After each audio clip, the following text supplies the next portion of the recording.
Hello, and welcome to a brand new episode of the Uncovering Greatness podcast.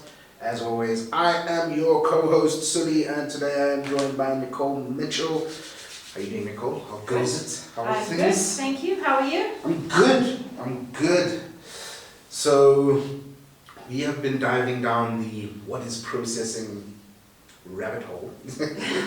And I say rabbit hole because it's a lot, right? It's not just one thing. There's a whole lot of different things that come up always. So yes. And I think today's topic is an interesting one just from like the perspective of, because I would say that it ties into sort of processing in a sense, agreements. Mm-hmm. Agreements. Not just agreements with yourself, but more so like agreements in the workplace. Yeah. So it's funny you bring that up, agreements with yourself, because for most people they're focused on the agreements with everybody else. And it's often the agreements that you're not keeping with yourself that are causing you to break agreements with everybody else. And it's not, would you say like it's the major agreements? So, I mean, what would be a major agreement? Every month, or let's just say every single day, I must work out, do some form of physical exercise. Breaking that agreement, that is, I mean, not a big agreement, right? It depends. Are you training for the Olympics or are you just, Ooh, interesting. I mean, I see now that adds a little bit of bones to this, because so if you're training for the Olympics, your agreement level has to be insanely high. Yeah, you have to deliver what you promise. And so if you're training for the Olympics, you have to deliver what you promise, not only to yourself, but to your whole country. Oof, that's mad. Actually, that's a big agreement that you've now made. So, and people don't realize that when they, I want to go to the Olympics, they don't think about this is an agreement I'm making with my country, because that's who you represent your country. So if I have an agreement with my coach, for example, I'm going to get up and train today, let's say we're not at a camp, or where, my agreement is I'm going to go cycle today, or I'm going to go swim, or I'm going to go to the gym, or, I'm going to do some form of workout. Well, who am I letting down? So I'm breaking the agreement, first of all, with myself, because I told myself that I was going to do that. And then I haven't done that. And then I'm breaking the agreements with my coach, because this is the programming my coach gave. And then what happens, we're setting ourselves up for disappointment further down the line, because now people don't trust me because the agreements are broken. And then I don't trust myself because I broke the agreement with myself. And then it leads into a whole bunch of different things. And then what happens is, because I don't trust myself, it's like, oh, well, it doesn't matter. No one trusts me, I don't trust myself, and it becomes a vicious cycle. But trust is created by agreements. So from your experience, right, how many people actually are even aware that they don't trust themselves? Very few. Very few. Why? Because it's not a conversation that people have. Like, people go, oh, I was listening on the radio this morning, they were talking about boundaries, and I don't have boundaries. The presenter or the woman that called in was saying, I don't have boundaries, I share everything, and, my cousins will phone and ask for my car, and, I don't have boundaries. But in that case, that person has the awareness that they don't have the boundaries, but they probably don't have the awareness that they don't trust themselves to say no. To create boundaries. Correct. So you just basically end up in a situation where you say yes because you don't trust yourself, and you don't trust yourself and what will happen if you say no. Or like the lady on the radio was saying, she goes, oh, I just say my husband said no. So it becomes, I don't trust myself to say no, so I'll use somebody else to say no. So, sorry, can't borrow my car, my husband said no. I think when we were kids and you didn't want to play with a certain kid and you said, no, my mom said I can't play with you. And that's the thing, is that people are often not aware that they don't trust themselves to actually do something. And so it becomes the small, seemingly insignificant things. So for the average person, if we go back to, I'm going to get up and train in the morning, tomorrow morning. So we start off with, our want is maybe to get healthy, I want maybe to lose weight, or, I want to get fit, or, so I'm going to get up tomorrow morning and I'm going to go for a run. Mm-hmm. And typically, for the average person, what happens is we wake up and looks like it's going to rain. It's a bit cloudy outside. It's a bit cold. I'll wait until the weather's perfect before I go for the run. And so what happens is we start going through the cycle of, I'll do it tomorrow, I'll do it tomorrow. And then without even realizing it, we don't trust ourselves to get up in the morning. So it just becomes this, one day when the weather's perfect and the skies are blue and the stars align, I will go for a run. Yeah, and that day's just not going to come. It's not happening. And the real reason is because people get reasonable with themselves. Ooh, explain that. So, in terms of Alan C. Walter, and he talks about reasonableness, and basically what he says is you get reasonable, and reasonableness is a subtle form of tacit sabotage, which basically means it's like this sort of unsaid sabotage. If you refuse to handle or pretend to take, let me start again. If you refuse to handle or pretend or take the easy way out, and by the false explanations and excuses, or falsely justify any mistake or failure, you have accepted the images and agreements that you are ineffective, stupid, no good, and a failure. This will be your reality of yourself, and you will also project those images of yourself to others. Reasonableness could best be defined as that conclusion that is made to justify, explain, or rationalize an action, decision, conviction, a happening, an event, a cause, a why, or the motive for not living. So basically, reasonableness is you go into agreement that I'm stupid, I can't do it, I'm ineffective, and so just by not going for a run, and we justify it and we say, looks like it's going to rain. It's cold outside. It's cold outside. We become reasonable with ourselves. And what that does is we start to go into agreement that I'm stupid, I'm ineffective, I can't run. And I'm just fat, so that's why I can't do it. No, it's not I'm fat. It's the way our family is. Oh yes, big boned. Big boned, yeah. It's a classic one. So all of those things, and we go into these agreements and so what happens is, because we don't trust ourselves, we look for reasons to justify it. So people have they're not aware that they don't trust themselves. And so what happens is they stop doing things. But it starts with the seemingly insignificant little things like, if you say you're going to start an eating plan, and you decide, I want to get healthy, so I'm going to, cut out sugar. The very first meeting you go to, there's an array of sugar cubes and brown sugar and honey and maple syrup and every form of sugar in the world. And you're like, just I haven't had caramelized sugar in so long. Just one.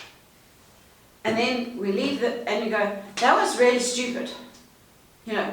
I see you laughing. Do you relate? Oh yeah, very much so. and then we go to the next place and it's someone's birthday, and there is this beautiful chocolate cake with all this layered stuff, and it's like chocolate dripping, and you're like, shame. It's not It's that. rude. It's It's rude to not have someone's birthday and, cake. and you know what? It's not like their birthday happens every day of the year. It Not yet, only that happens often. once a year. Mm. So I'll just have a small piece of chocolate cake. and so we start justifying and it's seemingly insignificant, but we get to the end of the day and we are filled with guilt, disappointment, frustration, annoyance, irritation, all those things, because we go, I can't even keep a simple agreement of I'm not having sugar. Look how useless I am. Oh, might as well resign myself to the fact that I'm useless. Then I don't feel guilty because I'm useless. And all this stuff is happening subconsciously. We're completely unaware of it. Yeah. And then we'll go and blame everybody else. Oh, did you have your birthday? Then I decided to quit sugar. Exactly. What's wrong with you? You know, at least you could have put some fruit out with the chocolate 100%. cake. I mean, really. No consideration. How could you be so inconsiderate? You have to, because somebody has to be to blame for your lack of responsibility with yourself, right? It can't be your fault. It's the outside world. And then we look for people to go into agreement with us. And I thought you said you were going on diet. Oh, you're struggling like me. Oh, don't you find it so hard? What's your weakness? What's the thing that gets you? Oh, chocolate. Me too. Let's go have a chocolate. And we look for people to go into agreement. Oh, I know it's hard. I'm really struggling, so it's okay. I understand how you... And we look for people to go into agreement with, instead of saying to the people around us, I am struggling, I need your help, please help me. And I mean, you'll more than likely find people who will help you if you actually just ask for it. Like, honestly. If you, generally, this is my experience, if you tell people, I'm on an eating plan, I'm trying to avoid chocolate because I need to lose weight. And people will go, but you're so skinny. You don't need to lose weight. Oh, don't be silly. Not those people. Or, you have the flip side where people go, sure, I don't think you need to lose weight, but no problem. I'll help you. So you're going to get one of two responses. And the people that go into agreement with, oh, you're fine, you don't need to lose weight, don't have them in your space. Yeah. Don't go and tell them that you're starting an eating plan. Find somebody that's going to hold you accountable. Which is probably the tough part to do, right? Because that's now, you are now forming your agreements has now moved from your agreement beyond yourself to an agreement with somebody else. You're breaking those tacit agreements, those silent agreements that it's okay for us to eat chocolate. Oof. That's the deadly one when nobody's looking. Because nobody's around. You don't know that. I have an agreement with you that I'm not going to eat chocolate cake, but you're not around all the time, so you're not going to know that I just had one little piece, and then you ask me, I'm going to say, no, I didn't have.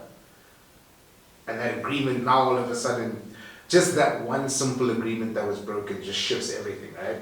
Yeah, and it does. And so what it does is it filters through into all aspects of our life. And then suddenly we're finding ourselves not being able to do stuff in our business environment. Yeah. Because we don't trust ourselves. So, well, what the hell? Nobody actually believes in me anyway. So, it doesn't matter if I do it or I don't do it. And then... I'm going to mess up anyway, so... What the heck? What's the point? And I mean, that's an interesting one, especially like the workplace, right? And I think it's like something I've been hearing a lot on the radio, and especially like this time of year with contracts and leave and all those types of things. Do you think that people understand that signing a contract is an agreement? That's an interesting one. I think often people sign a contract because they feel like it's the only thing they have to do in order to get the job.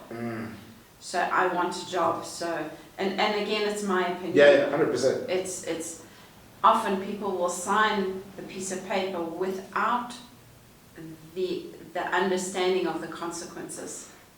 So they'll sign a contract not realizing it's an agreement to this is what you said you're going to deliver, now I'm going to hold you accountable. So what happens is, I want the job, so I'm just going to sign the contract, not seeing it as, these are the things I need to do. in order to keep my job. Yeah. I need to stick to my agreements. And people don't do that. They go, oh, my boss is such a pain. You know, they're always breathing down my neck, asking me for a report. No. You signed an agreement that said you would deliver that report. It's your Or job. you signed an agreement that you would visit X amount of customers. And, you know, people are often too afraid to ask around the things in their contracts. For So sure. what does this mean? Or they're too afraid to go back and say, I disagree with this, I can't do this. They're like, oh, I'd rather get the job. So let me sign it. And immediately, before they've even set foot in the door of the organization, they already know they can't deliver those agreements. Oh, so you're already coming in with a broken agreement, but only you know that it's a broken agreement. Because you know that I can't do that. You know. Sure. And so Friday afternoons at 4 o'clock, I have to leave because I have to fetch my kid from school. And so what happens is, you know, the contract says we finish at 6, but I have to leave at 4.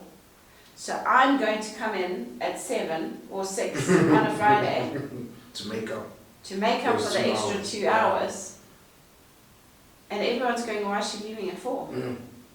But there's no agreement from anybody else that You can that shift you the can times. shift your hours. And this is where people get it wrong, is they come in and they're already breaking the agreements because they're deciding how they're going to work around the inconvenience of leaving at 4 o'clock on a Friday. So you're trying to work around the agreement that you've already agreed to, and you're trying to create a new agreement without This is communicating. often what people do, Yeah. and without communicating, this is where I'm sitting, they try and change things to suit themselves without actually discussing it. And it's that effective communication that is, or the lack of the effective communication that creates problems. Yeah. Because if you actually sat down with HR or your boss or whoever and said, listen, I cannot sign this contract because it's impossible for me to find someone to look after my child every day after 4 o'clock. I need to leave at 4. Can we either adjust my hours, or can I come in 2 days a week earlier To make up for it? And then you make that, and maybe your boss says, no problem. But then you make that clear to everybody else in the organization. The reason I leave at 4 on a Friday is because I have to fetch my child. I make those 2 hours up by coming in on a Tuesday and a Wednesday an hour earlier. Because otherwise what happens is everyone in the office goes, why is she leaving at 4? And then it creates. Why can't we leave at 4? And so what happens is everyone in the office starts leaving at 4 o'clock. And that's what's your agreement? No. And the agreement that you have with me is different from the agreement that I have with the next person and the next person. And we're so busy looking at, well, they got a better deal than me. How come? And we're so busy looking for what did other people get, that what am I missing out on? Yeah. That we don't actually see the benefits of what we get. They flip. For some people, coming in an hour later, like at 8 instead of 7, is a huge benefit. Works for them, yeah. It works for them. And for other people, coming in at 7 is a huge benefit. It doesn't make it right or wrong, it's just what works for someone doesn't work for somebody else. And you know, in this day and age where people are working flexi hours, people are working from home, you know, we have to stop looking at those things and start looking at what am I actually delivering on. How am I actually sticking to my agreement? Because like, I mean, what do you think that does to a team? Like you're explaining, right? So you have, and it's weird because it's almost like everybody assumes we have the same contract, right? The only difference is maybe our salary, but other than that, our contract is the same. What does it do to a team? So I'm sitting and I'm going, but Nicole's leaving early every Friday. She leaves at 4, I have to leave at 6 based on what the contract says. Do you think that it creates a level of animosity and it sort of keeps the team stuck in that favoritism type of situation? So every workplace is It's unique. unique, Yeah. and every environment is unique. but it's the lack of communication that creates problems. So when people are aware of, this is Sully, he's just joined the team, he comes in on Tuesdays and Wednesdays, he comes in at 7 so that he can leave at 4 on Fridays. Hope everyone's okay with that. Anyone got any objections? No problem, cool. Okay, welcome to the team, Sully. You know, people don't do that. They just go, this is Sully, he's part of the team. Let's do it. Or sometimes, some organizations, you arrive at your desk and, who are you? Just a new person, yeah. There's just a new person who suddenly arrived. And so people, and it's just, some people, there is great communication, some organizations there is, and others there isn't. And it's that effective communication that's going to create a safe space for people to share and to understand. But when there isn't a safe space, that's what creates that, what did they get? What did they get? What am I missing out on? So who creates that space? Well, everybody. That's the reason why I asked that question, because I feel like, and it's just an assumption, is like the natural assumption would be that the leader creates that. The boss creates the safe space, the boss creates the environment where it's a safe space to openly communicate. But I feel like, and I agree with you, I feel like if we all come together and we are all clear on this is how we communicate, this is how we do what we do, we don't necessarily need the boss. We can actually then go to him and say, this is what we've agreed as a team, or how we're going to work. This is our agreement that we have with each other. And it's interesting you say that, because the very first thing that came to mind is some teams do that, and they go to the boss and they say, we've all decided that we are going to leave at 3 o'clock on a Friday. I'm trying to start a revolt. and so we're not talking that kind of, No, we've decided that as a team, we leave at 3. No. What? So it's, as a team, we would like to do this amount of work. We're going to work through our lunch hour Tuesday, Wednesday, Thursday, so that we can leave at 3 on a Friday, providing that the work is done. Ooh. Is that okay? You see, and people don't look at it from that aspect. They look at it and go, I want to leave at 3 o'clock on Friday. That's it. Done. Did you do what you needed to do? No, but I want to leave at 3. And this is where agreements are so important, because what you'll see is, some people call it favoritism, some people, whatever it is, but there are certain people that you just know if you ask them to do something, it's going to get done. And there are certain people you know that, and so what happens is that creates almost like a favoritism in the workplace. Everybody favors Sully. You know, he's allowed to leave early, he's allowed to do this, he's allowed to do that. But in actual fact, Sully comes to work, does what he needs to do, and then leaves. What's the issue?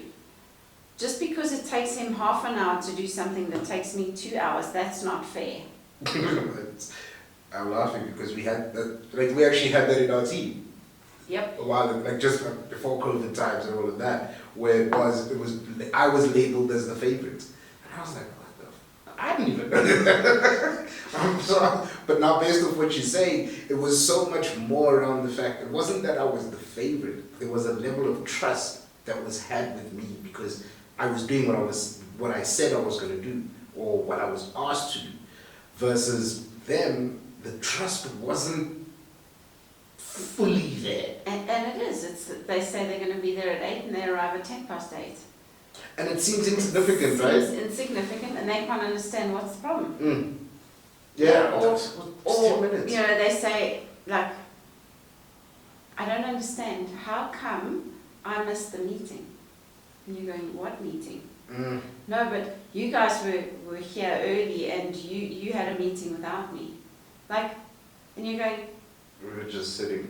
we were sitting having coffee. We like, just happened to be in the we same just space. happened to arrive at Yeah. 7:30. Like, there was no meeting. We just, you know, we were sitting having coffee and we discussed some work ideas. It was like really 100%. cool. And let's do that and let's get it done. And then suddenly you're like, no, you weren't left out. Mm. No, you rock up at 8:10 every day. you don't get, Just to wait. you don't have coffee with us. Yeah. So it's like, it's not, and that's where people go, oh, it's favoritism, Mm. it's this, it's that, and it's, no, what are you doing to put yourself in the space to create a safe environment? And that's where people expect the leader to do it. Yeah, no, you do it. If the leader says be there at 8, be there 15 minutes before. Yeah. I mean, do you think that like in a team, people gravitate towards each other also based on that, like based on trust? So I know that I can trust. So like that situation, we happen to both come at 7:30.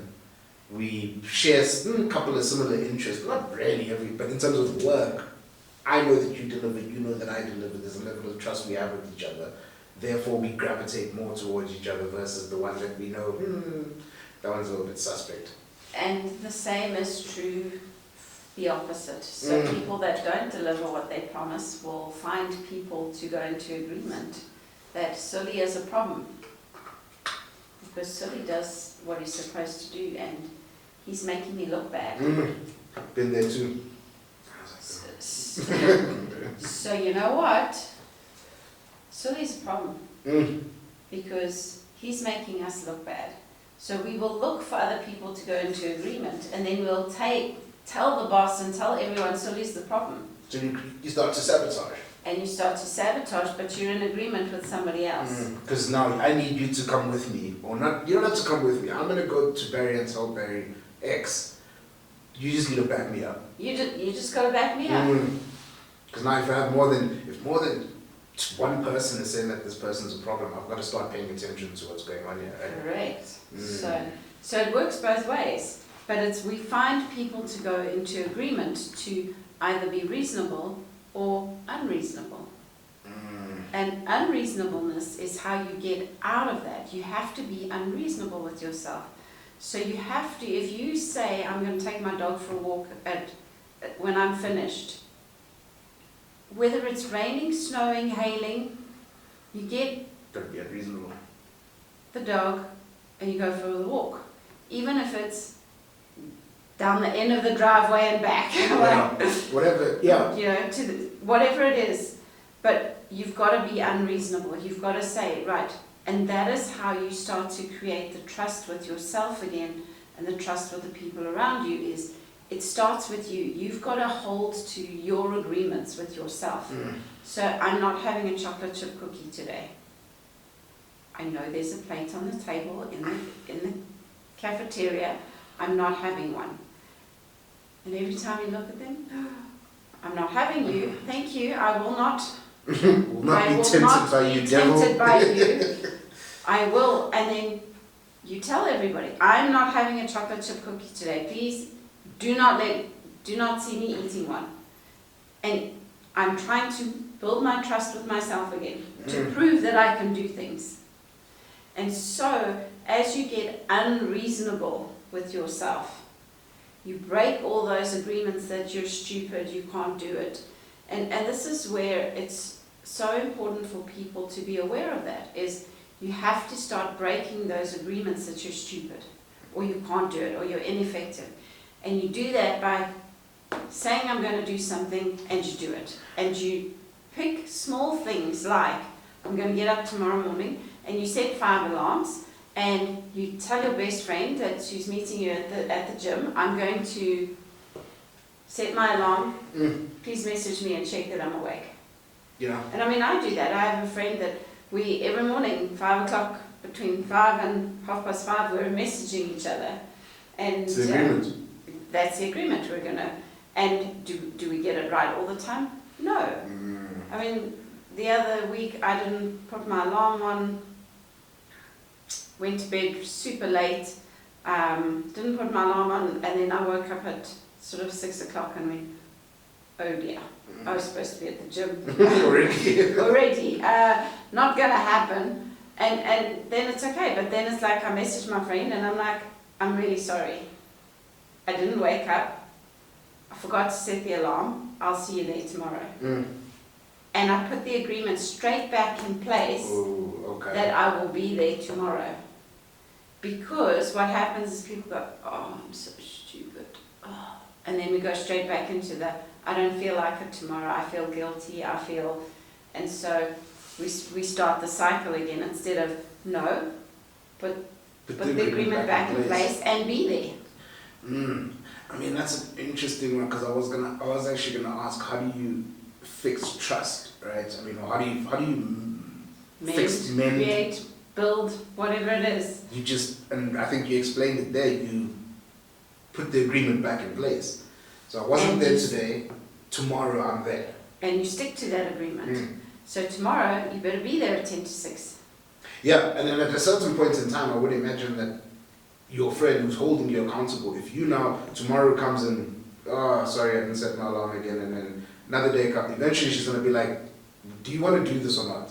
So the trust barometer goes, if this is positive and this is negative, we go, okay, she missed 1 day. Okay, cool. She'll be there tomorrow. Okay, she missed 2 days. She missed 3 days. Oh, shit. Can I trust her to be there tomorrow? And suddenly we went from here to here without without realizing that there was trust there yesterday and there's no trust there today. Because it's like we go do, and then poof. And so suddenly there's no trust. And so you have to create that trust. So if you say, I'm going to deliver a report to my boss by 8 a.m. tomorrow morning, you better stay up all night. And if you have to work to deliver that report so that you build trust with other people, then you've got to do it again and again. Yeah, I mean, that's because as you were speaking, I was just thinking about when Barry and I went to Zim. My biggest fear, because the level of trust I have with myself to wake up is tricky. Sometimes I trust myself, sometimes I just don't. And I think our flight was at 6 or 7. So it meant I had to be at the airport at about 4 or 5. And I was like, I don't know how I'm going to do this. I think I'm just going to have to stay up. So I'm having conversations with myself about it. But eventually I just set a bunch of alarms. I woke up before the alarm and I was like, I'm getting the Uber and I'm leaving now. Like, stuff it. I'd rather be at the airport 2 hours before I need to even be there. I can sleep at the airport instead of in my bed, because at least I know that I'm there. And that's the thing, when he called me, when he got to the airport, he's like, where are you? And I'm like, nah, I'm sitting on the other side. He's like, okay, come to Airlink. And I'm like, okay, cool. But the agreement of being there on time was way more important, and not just building it, but keeping the trust that I had created was way more important than sleep at that moment in time. Right? So like my question is like, how often, sometimes you may want to do what you want to do, but how important is it, if you want to keep and maintain trust and continue to grow trust, is it to stick to an agreement or amend it but amend it in time, right? Yeah, so it is. It's like my friend and I that go to CrossFit every morning. It's like she lets me know the night before if she's not going to make it. And like, I'm working late tonight, I won't be there tomorrow. Yeah. So it's like, cool, we have that agreement. And sometimes we do have times where, you know, you wake up and you're feeling sick in the morning, but as soon as I'm aware that I'm not going to go to CrossFit, I message her. You don't sit there. I don't sit there and go, oh, should I'll phone I? her later, or should I, or so. And this is where, you know, and this is where communication is so important, because the sooner you are aware you're going to break that agreement, let the person know. So, because that's what gets people upset. It's not that you broke the agreement, it's that you didn't tell them. Yeah. Or you told me at the last hour. And people find out, but you knew at 3 o'clock yesterday that you weren't going to have this done in time. Like, why did you wait until 8 o'clock this morning to tell me? You already knew. If I had known at 3 o'clock yesterday, I could have let the finance department know we're running behind and blah, blah, blah. And often it's you broke an agreement, which then affects me. There could be a ripple to this agreement that's and broken. that's what happens is often there's a ripple effect, and people are not even aware of, oh, Nicole's just being, being difficult for no she's being reason. difficult for no reason. And they don't understand that I also have agreements with other people based on what you said you were going to do. I need to let them know. And so this is where it's, trust and agreements is such an intricately woven topic that we can talk about for hours. But the most important thing for people to be aware of is if you are not doing the things you say you are going to do, you are not going to trust yourself, therefore other people will not trust you. You have to get unreasonable with yourself and start delivering on the things you said you were going to promise, even the little things. So I'm going to get up tomorrow and I'm going to go for a run. And it doesn't matter how far you run. Just get up and go run. Yeah. You don't need to run the comrades. No. And I think that sometimes, especially when it comes to like fitness and where I feel like people shoot themselves in the foot, is you over commit to yourself. Right? I know that I've done that and ended up getting hurt, and now I'm like, you see, I'm an idiot because why did I want to lift 150? I know that I don't lift 150. Now I'm hurt, and all of a sudden I'm not going back to gym. Just because my arm is hurt doesn't mean I can't cycle. I can still do this. I have legs. I can still do those things. You can still squat. There's a lot of things I can still do. But like I was also thinking about, because you're talking about like the ripple effect, and I think that it's so important, especially in the workplace, right? And an example I was thinking of was last week at Circle. So we had our Monday meeting. We had agreed that I'm going to put Entrepreneur Hangouts on our website. Yep. Because you wanted to let people know that they can book on the site. Thursday comes, you teach, brilliant teaching. Come to the end, you're promoting events now, and you say, you can go book Entrepreneur Hangout. At no point in time were you like, is it on this side? Isn't it up this side? Because I can tell you now, a year ago, you would have checked with me before you said absolutely. that. Is it on the site? Probably knowing it's not on the site, right? But that's it exactly. Yeah. It's because the agreements you used to agree to things just because I was told to. Always. because can you do that? Yeah, sure. It's easier to say yes than it was to actually acknowledge that I don't know how to do that, Yeah. or this is difficult, or it may take me longer than what I think. It was just much easier for you to say, Sure. yeah, okay. And therefore you did not keep the agreements with other people. So as a result, what happened is we were like, is it going to be done? Is it not going to be done? But over the past year, that's changed. Yeah. You now, if you can't do something, generally you let us know. Yeah. And so what that's done is it's created trust. So now I can stand at the front of the room and quite comfortably say, yep, it's on the website. Go if you want to, join Entrepreneur Hangout. It's there. Go register. We're super excited to having you.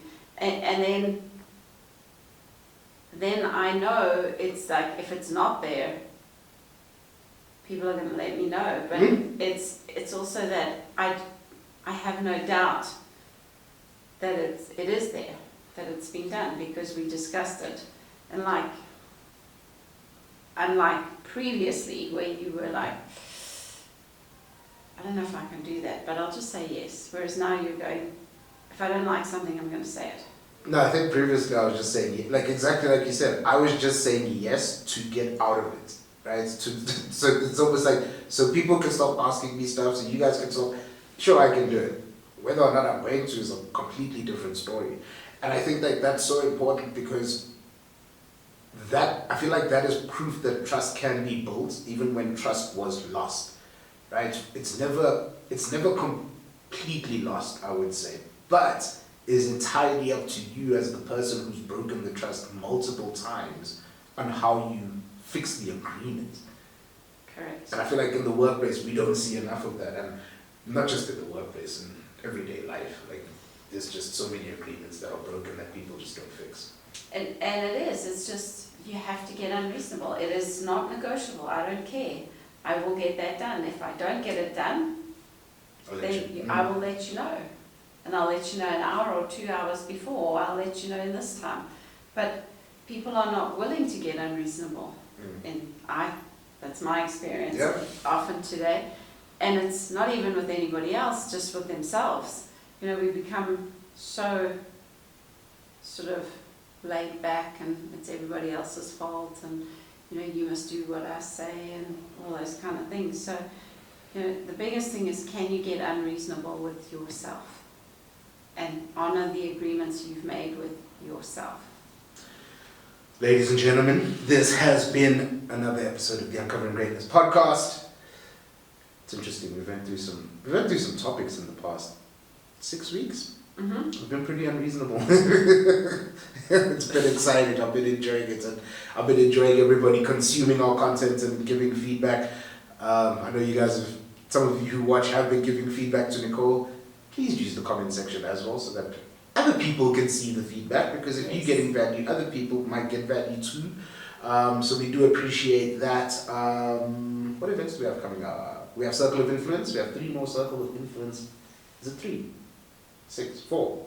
4 Circle of Influences left for 2024 and forever. We will be doing Entrepreneur Hangouts from January 16th, 2025 at the Fat Ginger.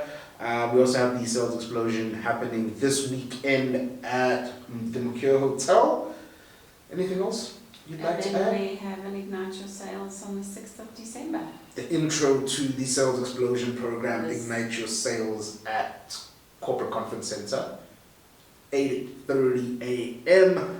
You can bring your teams, you can bring yourself, you can bring your business partners. If you want to learn, you want to grow your business, you want to understand sales and money but better, you should definitely come check it out. But we will see you guys next week on another episode of the Uncovering Greatness podcast. Thank you so much for listening. Be blessed, be awesome. Thank you, Nicole, for sharing. Thank you, Sally. And that is it. See you guys soon. See you soon. Bye.